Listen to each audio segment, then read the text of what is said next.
कबीर परमात्मा जी की रजा से। तो रामानंद जी क्या कहते हैं, रे बालक सुन दुर्बुद्धि, तेरा घटमट तन आकार। अब हमारी बुद्धि इस काल ने इतनी घुमा रखी है। विष्णु जी के उपासक स्वामी रामानंद जी, और फिर भी भगवान को निराकार कहें, और कहते हैं इस बात से दुखी हो गए कि तू अपने आप को भगवान बताता है, तू तो साकार दिखाई देता है, भगवान तो निराकार है। हमारी बुद्धि काल का बिकी हुई थी। अब इसी आधार से रामानंद जी कहते हैं, रे बालक सुन दुर्बुद्धि, ए दुर्बुद्धि बच्चा, तेरा शरीर दिखाई दे, तू क्या अपने आप को भगवान है। दास गरीब दर्द लगा हो, बोले सिरजनहार। रामानंद जी का दुख हुआ जब भगवान ने अपने आप को भगवान कह दिया। और कैसी आप शब्द कहे, और फिर परमात्मा एक अच्छे शिष्य की भूमिका निभाते हुए हमें एग्जाम्पल दे रहे हैं, उदाहरण देना चाहते हैं। रामानंद जी गालियां दे रहे हैं और वो ऐसे खड़े हैं। रामानंद जी क्या कह रहे, तुम मोमन के पालवा, तेरा जुल्हे के घर बासे, दास गरीब अज्ञान गति, एता दृढ़ विश्वास। क्या कहता है कि तू अपने को भगवान को है, अर्थ एक जुल्हे के टुकड़ा पर पलन लाग रहा है, और अपने आप ने भगवान कहे तू। यानी इससे घटिया और के बात कहेगा कि तू उसके टुकड़ों पर पल रहा है और अपने आप को भगवान कर। इतनी मतलब दुखी होकर इतने अपशब्द बोल रहा हूं। आगे क्या बोला, तर्क तलु से बोलते रामानंद सुर ज्ञाने। कहते ये तो इन अच्छे महापुरुषों के वचन हैं। कैसे बोल रहा है वो, कौन, रामानंद जी। तर्क तलु से बोलते रामानंद सुर ज्ञाने, दास गरीब कुजात है आखिर नीच निदान। कहाँ तक अब शब्द बोल दिए कि आखिर में यो कुजात है। कुजात माने इसका माँ का बेरा ना बाप का।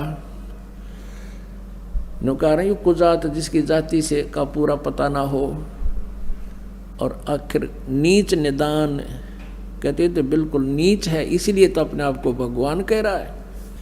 अब परमात्मा क्या बोलते हैं, मैं के बदन खुलास कर, सुन स्वामी परवीन, दास गरीब मनी मेरे, मैं आजिज आधीन।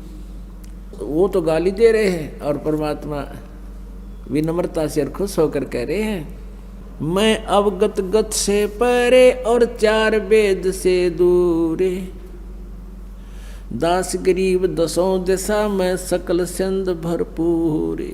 वो परमात्मा कहते हैं कबीर जी कि मैं वो अवगत हूँ जिसको तेरे चारों वेद भी नहीं जानते हैं।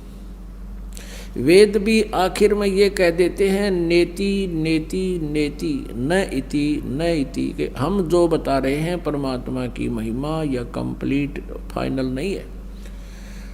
इसलिए यजुर्वेद अध्याय नंबर 40 के श्लोक नंबर 10 से 13 में स्पष्ट किया है कि कोई तो परमात्मा को साकार बताता है जन्म लेने वाला, कोई निराकार बताता है वो जन्म नहीं लेता। और कोई जिसने कोई अक्षर ज्ञान ग्रहण कर लिया उसको विद्वान कह देते हैं, और जिसने अक्षर ज्ञान नहीं है उसको अविद्वान बताते हैं। परमात्मा कैसा है, विद्वान और अविद्वान की डेफिनेशन भी वो तत्वदर्शी संत बताएंगे, उनसे सुनो। इससे सिद्ध है कि वेद ज्ञान कंप्लीट नहीं, और वेदों में वर्णित विधि से पूर्ण परमात्मा प्राप्ति नहीं, केवल ब्रह्म तक का ही पूजा विधि और उसकी प्राप्ति का मार्ग है। तो यहाँ परमात्मा कहते हैं मैं अवगत गत से परे, चार वेद से दूरे।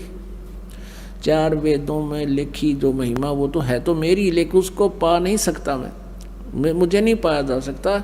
इस कारण से इन चारों वेदों में वर्णित विधि से मैं दूर हूँ, तुम्हारे से दूर इसलिए हूँ। और कहते दसों दिशा भरपूर, सकल सब दिशाओं में मेरी ही प्रभुता है। जात पात मेरे नहीं, परमात्मा कहते हैं जाति पाति हम नहीं मानते हैं।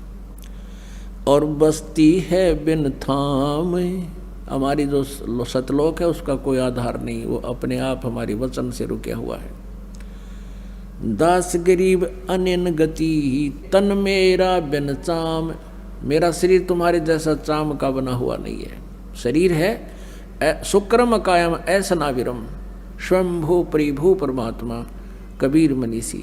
यजुर्वेद अध्याय नंबर 40 के मंत्र 8 में कबीर मनीषी सप्रियागात शुक्रम अकायम अवर्णम अच्छिद्रम कबीर मनीषी परिभू स्वयंभू, वो स्वयंभू परमात्मा है जिसका कोई जनक ना हो। तो यहाँ वही कह रहे हैं कि जात पात मेरे नहीं बसती है बिन थाम दास गरीब अनन गति तन मेरा बिन चाम। ए स्वामी सृष्टा में ये सृष्टि मेरे तीरे। परमात्मा कहते हैं ए स्वामी जी, गुरु शिष्य की भूमिका को भी मेंटेन कायम रखने के लिए कि गुरु के प्रति शिष्य की कैसी भाषा हो, कैसा विनम्रता हो और सच्चाई भी बता रहे हैं। ए स्वामी सृष्टा में, सृष्टा मीन सृजनहार, सबका सारी सृष्टि के बनाने वाला मैं ही हूँ। और सृष्टि मेरे तीरे, ये सब ब्रह्मांड मेरे ही आधार हैं, मेरे वचन से चल रहे हैं, रुके हुए बने हुए। ए स्वामी सृष्टा में सृष्टि हमरा तीरे दास गरीब अधर वसु हूँ अवगत सत्य कबीर। मैं ऊपर रहता हूँ, अधर ऊपर। ओए होए। ए स्वामी सृष्टा में ये सृष्टि हमरा तीरे दास गरीब अधर ऊपर वसु अवगत सत्य कबीर। ऊपर रहता हूं और मैं सारी सृष्टि का रचने वाला हूं।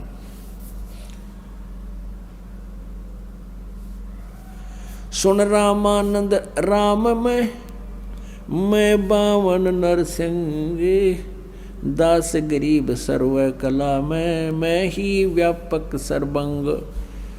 जैसे व्यापक सर्वंग माने वासुदेव मैं ही हूँ, सब जगह व्यापक मैं ही हूँ। जैसे गीता जी अध्याय नंबर 3 के श्लोक नंबर 10 से लेकर 15 तक बताया गया है कि जो यज्ञ नहीं करते वो नालायक व्यक्ति हैं ही हैं।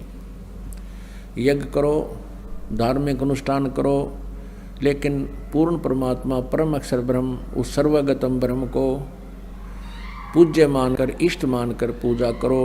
उससे ये सभी भक्ति रूपी आपकी व्यवस्था सुचारू होगी। तो वो परमात्मा ही यज्ञों में प्रतिष्ठित है, वो सर्वगतम ब्रह्म।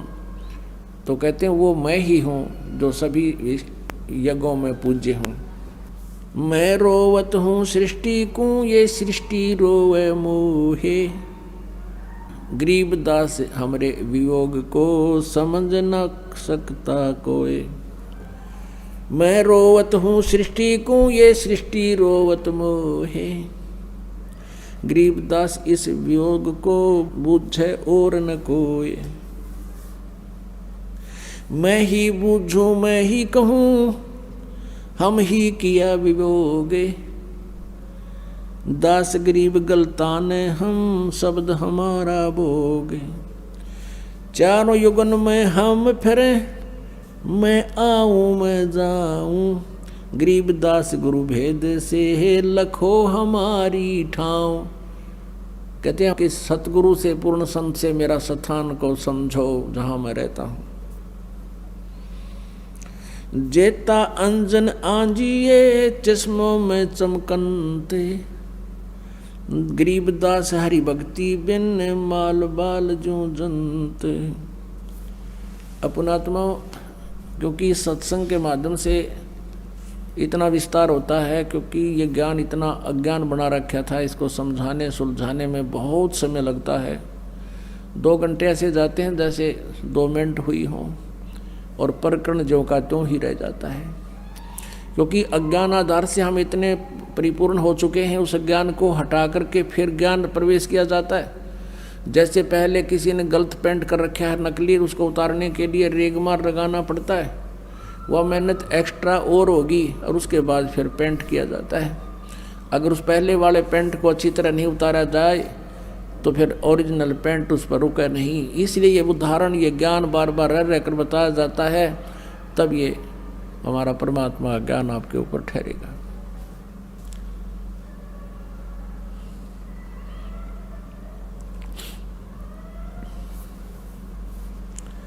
तो क्या बताते हैं कि जेता अंजन आंजिए चश्मों में चमकंत। आप पुण्यात्माओं, सत्संग के दौरान आपका एकाग्रचित होना चाहिए कि किस शब्द इस दास के मुख से निकले हैं। इनमें प्रत्येक के अंदर बहुत बड़ा रहस्य और आपके काम की बातें होती हैं। आप जी इधर उधर ध्यान नहीं रखें, क्योंकि 2 घंटे की बात है, तो फिर 2 घंटे शाम होंगे, 4 घंटे, बाकी 20 घंटे बहुत कुछ होते इधर उधर की सोचने। तो अब जैसे ये कई बार बताते हैं, कई भक्तों को शंकाएं भी रह जाती हैं, प्रत्येक को इंडिविजुअली नहीं बताया जा सकता, ना समाधान किया जा सकता। सत्संग इसलिए किया जाता है सामूहिक तौर पर, आपको कुछ ऐसे गूढ़ रहस्य भी साथ में बताए जाते हैं जो आपको आवश्यक है। अब इसमें क्या शब्द आया है कि जेता अंजन आंजिए वो चश्मों में दिखनते। अंजन माने माया। जितना भी अंजन यानी भक्ति रूपी जो शक्ति तो ग्रहण करेगा, भक्ति धन, भक्ति माया, वो तेरी आँखों में चमकेंगी। आपकी आँखों के सामने जैसे हमने ये अंधेरे में भी दिखती हैं, और ऐसे बहुत से कुछ ऐसे अलग सी वस्तु दिखती है जो आप जी को भी दिख रही है। जिन्होंने नाम ले लिया 2-4 महीने, 6 महीने, साल, 2 साल हो गए जिनको, उनको ये प्रकट होना शुरू हो जाती है। आँखों के सामने थोड़ी सी दूरी पर सितार से नजर आएंगे, बहुत ज़्यादा और भी काफ़ी क्रियाएं अपने आप दृष्टिगोचर रहती। वो क्या है, हमारी जितनी भक्ति अंदर हमारी भक्ति बढ़गी, उसका लेवल है, उसका प्रतीक है कि आपकी भक्ति इतनी हो चुकी है। और एक भक्त, कई बार कुछ भक्त ऐसे मिले, वो कहने लगे जी मेरी आंखें खराब होगी, आँखें के आगे काला काला दिखे, तार से दिखे, और डॉक्टर को भी देखा, डॉक्टर बोला ऑपरेशन करा ले। मैंने कहा भाई ये तार जो है, ये जो भी तुझे दिखाई दे रहा बेटा, तेरी भक्ति का प्रतीक है, और ये हमें भी दिखाई देते हैं। ये ना दिखे फिर भक्ति है नहीं तुम्हारी। ये देखने से नहीं अपने आप दिखेंगी, ऐसे आप ध्यान से देखोगे। आपको कई बार ऐसा लगा जैसे कोई मक्खी आ गई, खाना खाते समय भी ऐसे लग रहा है मक्खी या मच्छर आ गया, लेकिन वो हमारे परमात्मा अंदर से जो भक्ति का आगे प्रतीक, वो रिफ्लेक्शन बाहर आ रहा है। और ये सूक्ष्म शरीर ऐसा ही होता है, और ये भक्ति का प्रतीक भी उस नूर से ही हमारा ये लेवल बता रहा है। तो इस प्रकार चिंतित नहीं होना। बहुत से ऐसे भक्त हैं, एक कहने लगा जी मैं तो घर से बाहर नहीं निकलूँ, देखूँ जब मैंने दिखन लग जाए, मैंने डर गया कदे भूत हो। पुण्यात्माओं, पहले इस दास को बचपन से ही ये थोड़ा सा दिखाई देता था, ये पूर्व जन्म की जो कोई संस्कार डिपॉजिट रह रहा था ना, तो खोजिए पता नहीं कहाँ कहाँ देवता बनकर, राजा बनकर, और वो थोड़ा सा दिखाई देता था। ज़्यादा से ज़्यादा 1 इंच की लंबाई होगी, एक ही था वो, यानी इतनी ही शेष कमाई बची थी इस कलयुग में। वो पूर्व जन्म की डिपॉजिट भक्ति की पुण्य कमाई थी। और ये दास ये सोचा करता मेरी आंखें कुछ कमज़ोर हैं, इसलिए ये कुछ दृष्टि दोष है। जब उपदेश लिया, नाम लिया, 5-6 महीने के बाद देखा तो ये तो और गुना बढ़ गया। 1 साल के बाद तो विघ्न हो गया, और ज़्यादा बढ़ गया। मैंने सोचा बड़ी बात दिक्कत आई। तो गुरुजी उसमें वृद्ध बहुत थे, 104-5 वर्ष की आयु हो चुकी थी हमारे पूज्य गुरुदेव जी की। उनसे ज़्यादा समाधान नहीं करा पाया करते, क्योंकि और भी बहुत भगत थे। हमारा नंबर भी देर से आता था, कभी आता कभी नहीं आता था। तो एक दिन दाव लग गया, और दास ने यही प्रकरण उनसे कहा कि गुरुदेव ऐसे ऐसे, पहले तो ये छोटा सा था, अब ये बहुत बढ़ गया, लगता आँखें और वीक हो जाएंगी। तब वो हंसे, कहने लगे बेटा ये तो तेरी भक्ति बढ़ गई, और यही तो प्रतीक है। आज तक मेरे को किसी ने नहीं बताया कि मेरे साथ ऐसा है जो आज आपने आकर बताई है। इसे सिद्ध ये भक्ति ना करते बाकी के।